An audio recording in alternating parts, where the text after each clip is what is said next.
let's look now at this beautiful early 18th century book. It's in a period binding, the original binding. It was of the era when it was issued.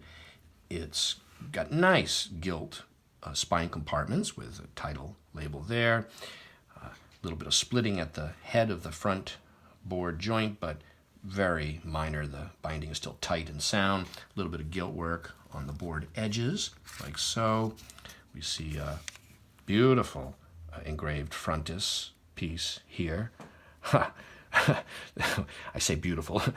Well engraved, but depicting a scene of death. It's History of the Revolutions of Portugal. It's printed in Amsterdam, 1722. Nice decorations for the head of the preface and a large woodcut tailpiece there.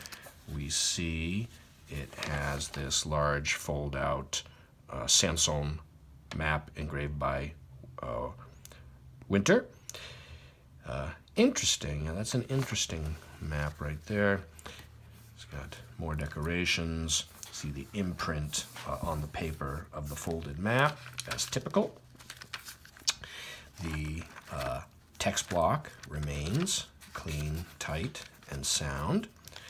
We get next to this engraving here of the lineage of the king, or the Duke of Portugal, Emmanuel, Duke of Portugal, folded under a little bit there. And here, I believe all the engraved area is still present. And then we get further back to this engraved panoramic prospect view of Lisbon, and the same thing, it's folded under and the edge and the lower corner down here and right here. And the entire plate impression, I believe, is present on that plate.